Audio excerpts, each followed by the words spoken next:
Hey everybody, it's Lawrence, lawrencelanoff.com, where we talk about all kinds of awesome things to expand your mind and the pleasure and freedom in your body. Today I want to talk to you about why we focus on the 5 games and why in coaching we focus on your mind first. If your mind gets in order, your body will follow. And so one of the key principles for those of you who are familiar with my work, who've been at my live events or have been involved in one-on-one coaching, you already know game 1 is this game of the struggle of one thing over another. This is the fairly standard model of spiritual and religious game that we play on planet Earth. It's a very standard model. It can go as far as the cosmic battle of good over evil to the simple battle of light over dark, or the animal versus the enlightened. And so there's a lot of story and mythology around that particular game, and so pretty much every major religion follows that game structure, the struggle of this over that.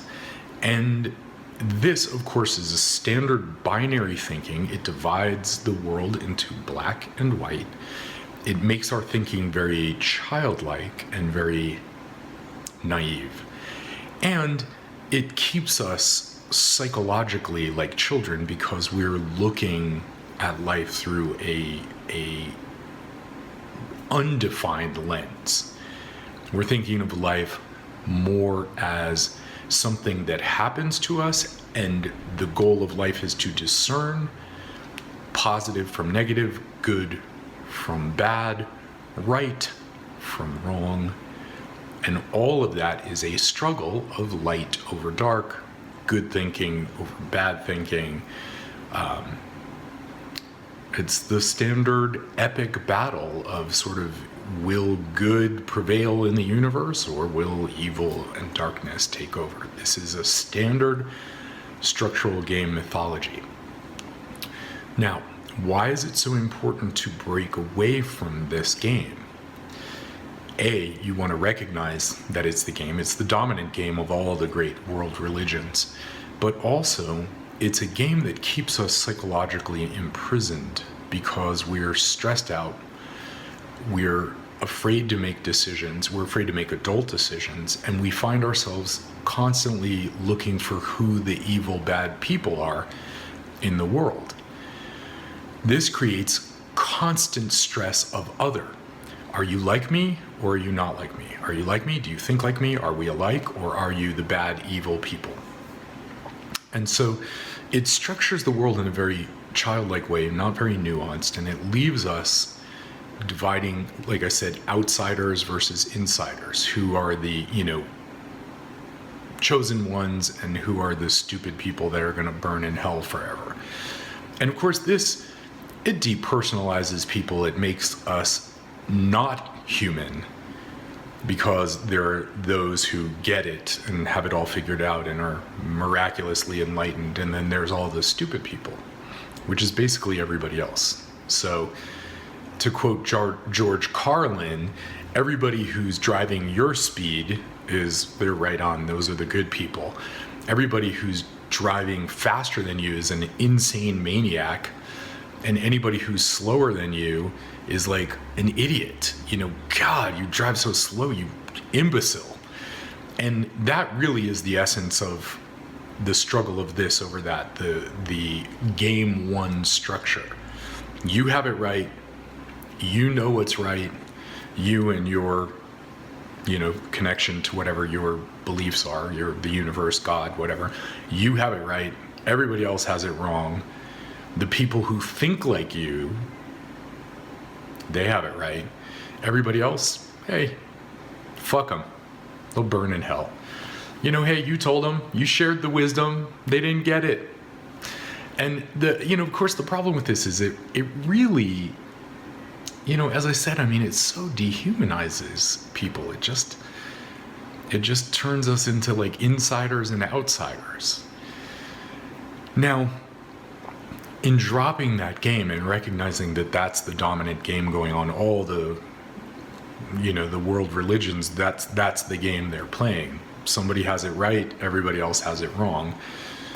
And what that does is it creates this environment of kind of paradoxically, because a lot of spiritual people believe this, but paradoxically it creates a very toxic environment, both internally, psychologically, and also with your inner group and the people you love, because you're constantly judging them. Do you get it or do you not? Do you think like me or are you evil and stupid? And so that's the dilemma of like really shame, blame, judgment.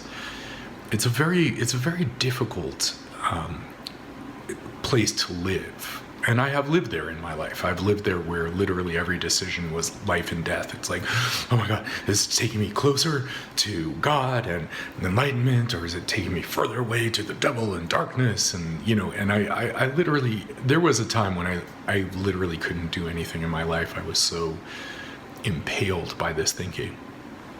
So what I want to share with you today, as I was speaking with a student today, and I was really talking about the importance of dropping that game, because life is not black and white. It's highly nuanced, it's complicated, it's complex. There are always complex dynamics in play, number one. Number two, we're individuals, we're very different. Our brains are like individual fingerprints. Go ahead right now and look at your finger. You have a unique fingerprint. Your brain is identical. So to think there is only one truth and that you are the person that has that truth, quite frankly, is quite insane. But that's another subject for another time. So the next question comes down to this, which is, if I drop this belief system, if I drop these series of ideas and beliefs, what am I left with? And what you're left with is freedom. You're left with compassion and kindness, not because Buddha told you to be compassionate, but rather it is a natural consequence that flows out of just thinking clearly and seeing the nuance of life, all the gray area. Kindness is where we begin to treat ourselves, where we realize, like, we're people. We're complicated. Sometimes we get it right, sometimes we get it wrong. Like, life is complex. And sometimes we do rational things and sometimes we do insanely irrational things. This is life. It's squishy, it's dirty, it's messy, there's snot and blood, and it's complex. But the delusion of the world is to try to turn all this massive, infinitely expanding universe that is really in so many ways beyond comprehension, and try to turn it into a simple black and white moral play. So when you drop all of that, you're left with kindness. Kindness is a natural state of being that emerges from dropping all the shame and blame and guilt that goes into punishing people for getting it wrong, for you didn't do it right, you lame ass, unenlightened piece of shit, or you did it my way, and which is of course the right way. So that's, this is the dilemma. I mean, welcome to planet Earth. That's basically how the whole world operates. But you, an individual, can step out of that world. And that's what I call a state of no game, where you begin to step out of the games, and you stop playing the four dominant games that are out there.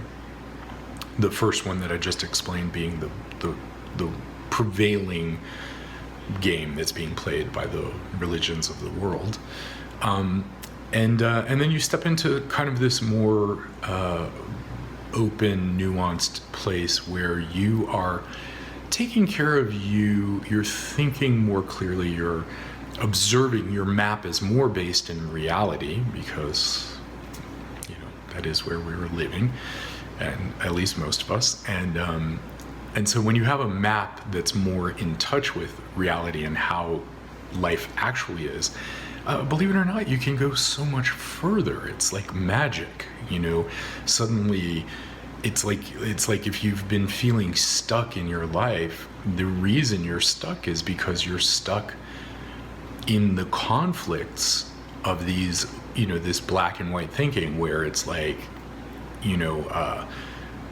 I can think of 5,000 of them, but let's just say something simple like, I'm not feeling well, so I need to rest. But in conflict, I'm being lazy, and that's bad. So by not being lazy, again, you can hear the morality in lazy. Shame on you for being lazy. By living in that world where you're constantly shaming and blaming yourself, like maybe you just need to rest. Maybe you're fighting a cold and you need to rest, right? But feeling bad about resting is what game one is all about. The struggle, if only you were thinking better thoughts, if only you had, if you hadn't done that stupid thing, you wouldn't have gotten a cold anyway. And this is the universe's way of punishing you for being so stupid, and if you were enlightened like me, you wouldn't have a cold. No, would you? Because you would have avoided the people who could, it just goes on and on and on. So my point being, quite simply, stepping out of the game is stepping into a natural state of compassion and kindness, one that emerges because I'm being kind to myself. And being kind to myself, I then am in turn kind to other people. It's just natural because I'm not beating the crap out of myself. I'm also being kind to other people, which in turn makes them interact with me with more kindness and compassion, which in turn makes for great relationships. Intimate relationships. It's hard to be intimate with somebody when they're punching you in the face and judging everything you do. It's hard to be intimate and vulnerable when you're vulnerable and somebody's like, shame on you, blaming you and shaming you for being a normal person. One student I was talking about was telling me how he's so ashamed that he will get focused on something sometimes for a couple days at a time. And I'm like, this is the most normal thing in the world. This is called dopamine. We focus. This is what has allowed us to take over planet Earth, is we have this ability to focus and set a goal and hit it. So basically, my gift to you today is to think about the fact that game one, the struggle of this over that, it's a game. It's the dominant game that's being played on planet Earth, but that doesn't change anything. It's still a game. Just because 6 billion people are playing Monopoly doesn't mean that Monopoly is real. It's Monopoly. It has rules, and if people don't abide by those rules, people get upset. This is the welcome to planet Earth. Everybody has the right way and everybody else has it wrong, and we're just gonna shame and blame and attack each other till I don't know. I mean, that cycle will never come to an end. So that's it for today. Just realize that the point of stepping out of the game, which is the point of my coaching, all of the intensive coaching, the one-on-one coaching, is all about really helping you step out of that psychology of self-abuse and just self-abuse and self-humiliation, and stepping into more freedom, more compassion, more understanding, and as a result, the quality of your life will radically improve.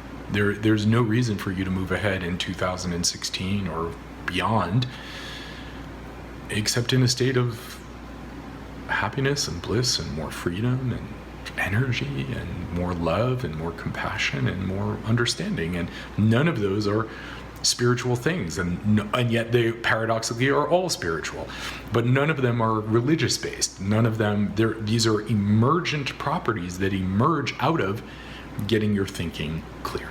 So that's all I wanted to share with you. This video is predominantly for students I'm working with, but it's also for people who want to continue to expand their mind and understand how the games are really negatively influencing the quality of your life. And that's the bottom line. And it is what it is. You don't have to take my word for it. It is what it is. That's the beautiful thing. There's nothing I'm teaching which you have to believe or have faith in, because reality is reality. And it's a beautiful thing. And I hope you are willing to step into reality with me in 2016 and beyond, because reality is incredible. I mean, really exceptional. So anyway, that's all I've got. Thanks for listening. I'll see you in the next video.